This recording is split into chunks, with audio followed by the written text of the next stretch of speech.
ఇందిరమ్మ రాజ్యంలో రైతు బతుకంతా కష్టాలమయంగా మారింది. సాగు భారమైంది. పండిన పంటను అమ్ముకోవడం కూడా నరకప్రాయాన్ని తలపించింది. ఎండకు ఎండి వానకు తడిచి అతి కష్టం మీద పంటను అమ్మినా ప్రభుత్వం డబ్బులు చెల్లించకపోవడంతో రైతులు అప్పట్లో ఇటు అప్పుల్లో కూరుకుపోతున్నారు. ఖరీఫ్ సీజన్ వ్యవసాయానికి పెట్టుబడుల కోసం అధిక వడ్డీలు చెల్లించక మళ్లీ రుణం తీసుకోక తప్పడం లేదు.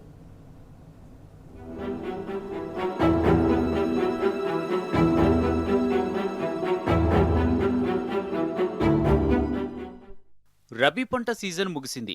ఖరీఫ్ కాలం మొదలైంది. కానీ అన్నదాతల కష్టాలు మాత్రం రోజురోజుకు పెరుగుతున్నాయి. ప్రభుత్వానికి పంటలమ్మి పైసలు చేతికి రాక దిగాలు పడుతున్నారు.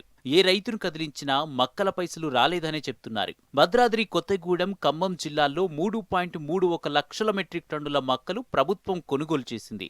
ఇందుకు గాను రైతులకు 796 కోట్ల రూపాయలు చెల్లించాల్సి ఉంది. దాదాపుగా 2 నెలలుగా మొక్కజొన్న కోతలు కొనుగోలు సాగింది.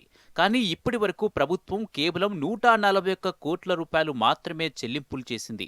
ఒక్కొక్క రైతుకు లక్షల్లో డబ్బులు రావాల్సి ఉంది. వానాకాలం వ్యవసాయ పనులు ప్రారంభమయ్యాయి. చేతిలో డబ్బులు లేక మళ్లీ సాగు పెట్టుబడులు కష్టంగా మారింది. రైతులు ఒక సీజన్లో పండించిన పంటలను విక్రయించి ఆ డబ్బును తర్వాత సీజన్లో పెట్టుబడిగా ఉపయోగిస్తుంటారు. కానీ యాసంగిలో పండించిన మక్కలు అమ్మిన రైతులకు ఇప్పటికీ డబ్బులు అందలేదు. దీంతో మళ్లీ అప్పులు చేస్తున్నారు. మేము మొక్కజొన్నలు వేసి నెల 15 రోజులు అవుతుంది. గవర్నమెంట్ మద్దతు రేట్ అని ఇంతవరకు ఆ డబ్బులు పడక రైతులు చాలా మంది ఇబ్బంది పడుతున్నారు.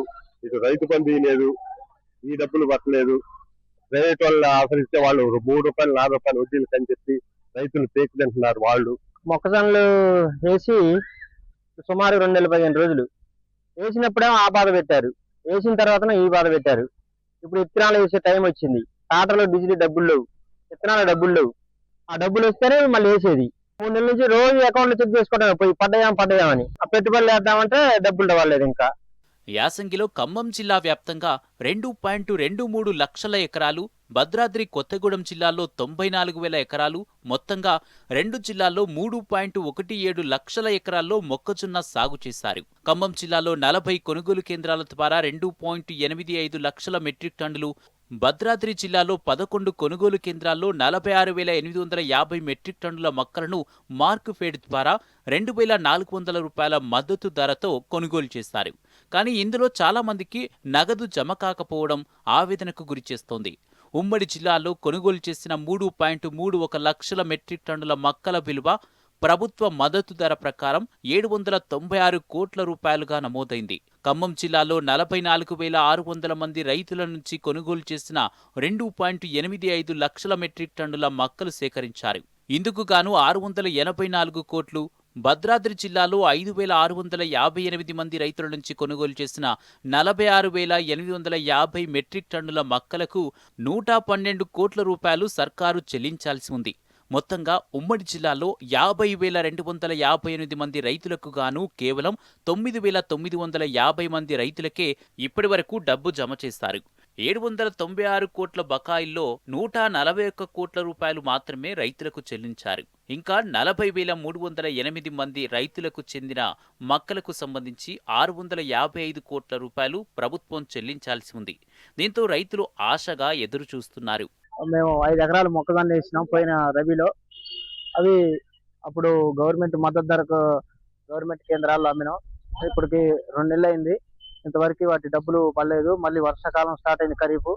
వాటికి దుక్కులు చేసుకొని మళ్ళీ పెట్టుబడికి విత్తనాలు నాటుకోవడం కోసం మళ్ళీ ఖర్చు బయట పెట్టుబడికి తెచ్చుకోవాల్సి వస్తుంది. రైతు బంధు ఖరీఫ్ అది రాలేదు. పోయిన రబీ కూడా 1 ఎకరానికి 2 ఎకరాలకి సరిపెట్టారు. ఇప్పుడు మళ్ళా ఖరీఫ్ స్టార్ట్ అయింది.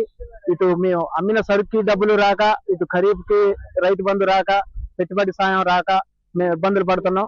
ఒక్కో రైతుకు లక్షలాది రూపాయలు మొక్కల పైకం ప్రభుత్వం బకాయి పడింది. పంట కొనుగోలు చేసి నెల నుంచి 2 నెలలు పూర్తయినా పైసలు బ్యాంకు ఖాతాల్లో జమ కాలేదు. దీంతో రైతులు పంట కొనుగోలు చేసిన మార్క్ఫెడ్ కార్యాలయాల చుట్టూ తిరుగుతున్నారు. ఇంకోవైపు వానాకాలం సీజన్ ప్రారంభమైంది. రైతులకు పంటల సాగు పెట్టుబడుల అవసరాలుంటాయి. మొక్కల పైకం వస్తే ఆసరా అవుతాయనుకుంటే రైతులకు నిరాశే మిగిలింది. 100 కోట్ల రూపాయలు ప్రభుత్వం బాకీ పడడం వల్ల అన్నదాతలకు చేతిలో చిల్లి గవ్వా లేకుండా పోయింది. మొక్కజొన్న రైతులకి గౌడంలకు తరలించి ఇంతవరకు ఏ రైతుకు కూడా 1 రూపాయి పడలే. ఖరీఫ్ సీజన్ వచ్చింది, మళ్ళీ పత్తి విత్తనాలు పత్తి విత్తనాలు పెడుతున్నారు. ప్లస్ దుక్కులు సిద్ధమవుతున్నాయి. మళ్ళీ పెట్టుబడులకు డబ్బులు రావాలి. అటు రైతు బంధు రాలేదు, ఇటు మొక్కజొన్నలకు కూడా డబ్బులు రాలేదు. రైతులు విలవిల్లాడిపోతున్నారు. ఆర్థికంగా చిన్నాభిన్నమయ్యే పరిస్థితి వస్తుంది. రబీలో 10 ఎకరాలు మొక్కజొన్న వేసామండి. ఎకరానికి 40 క్వింటాల చొప్పున దిగుబడి వచ్చింది. కానీ గవర్నమెంట్ వారు ఎకరానికి 26 క్వింటాలే ఒక ఫిక్స్డ్ పెట్టేసి కొన్నారు. ఆ ప్రకారం కూడా 26 క్వింటాలు అతి కష్టం మీద అటు ఇటు కష్టపడి కొనుగోలు కేంద్రంలో కాటా వేసినాము. అవి అమ్మి కూడా 2 నెలలుగా వస్తుంది. ఇంతవరకు డబ్బులు రాలేదు. మళ్ళీ సీజన్ స్టార్ట్ అయింది. చేలు దున్ని మళ్ళీ విత్తనాలు పెట్టడానికి రెడీగా ఉన్నాము. డబ్బులు రాక బయట ప్రైవేట్ అప్పులకు వెళ్దామంటేనేమో అప్పులు కూడా ఇచ్చే పరిస్థితులు లేదు. ఇందిరమ్మ రాజ్యంలో రైతులు సాగు చేయడానికి కష్టపడ్డారు. ఆ పంటను కాపాడుకునేందుకు శ్రమించారు. ఇక పంటను అమ్ముకోవడానికి ప్రభుత్వంలో యుద్ధం చేశారు. ఇప్పుడు పైసల కోసం ఇంకెంత పోరాటం చేయాల్సి వస్తుందోనని రైతులు లోలోన మదనపడుతున్నారు.